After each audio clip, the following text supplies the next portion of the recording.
Chapter 4. The administration offices of Placerville High are on the 3rd floor, along with the study hall, the library, and room 300, which is the typing room. When you push through the door from the stairs, the first thing you hear is that steady clickety-clack. The only time it lets up is when the bell changes the classes, or when Mrs. Green has something to say. I guess she usually doesn't say much, because the typewriters hardly ever stop. There are 30 of them in there, a battle-scarred platoon of gray Underwoods. They have them marked with numbers, so you know which one is yours. The sound never stops, clickety-clack, clickety-clack, from September to June. I'll always associate that sound with waiting in the outer office of the admin offices for Mr. Denver or Mr. Grace, the original Dipso duo. It got to be a lot like those jungle movies where the hero and his safari are pushing deep into darkest Africa, and the hero says, "Why don't they stop those blasted drums?" And when the blasted drums stop, he regards the shadowy, rustling foliage and says, "I don't like it. It's too quiet." I had gotten to the office late, just so Mr. Denver would be ready to see me. But the receptionist, Miss Marble, only smiled and said, "Sit down, Charlie. Mr. Denver will be right with you." So I sat down outside the slatted railing, folded my hands, and waited for Mr. Denver to be right with me. And who should be in the other chair but one of my father's good friends, Al Lathrop. He was giving me the old slick eye, too, I can tell you. He had a briefcase on his lap and a bunch of sample textbooks beside him. I'd never seen him in a suit before.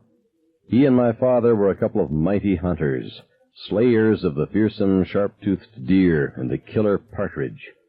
I had been on a hunting trip once with my father and Al and a couple of my father's other friends, part of Dad's never-ending campaign to make a man out of my son.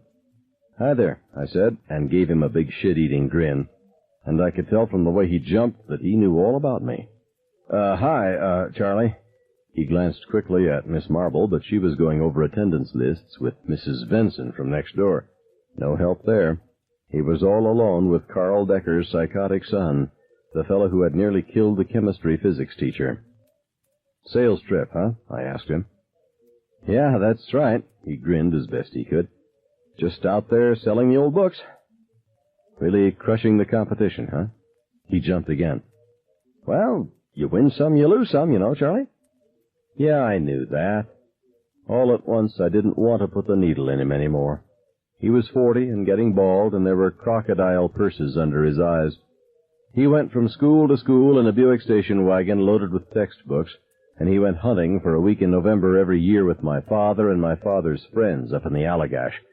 And one year I had gone with them. I had been 9, and I woke up and they had been drunk and they had scared me.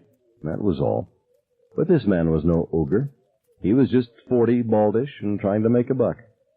And if I had heard him saying he would murder his wife, that was just talk. After all, I was the one with blood on my hands.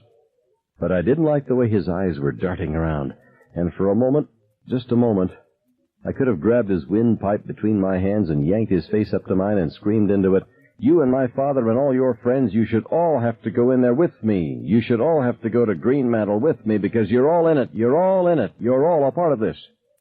Instead, I sat and watched him sweat and thought about old times.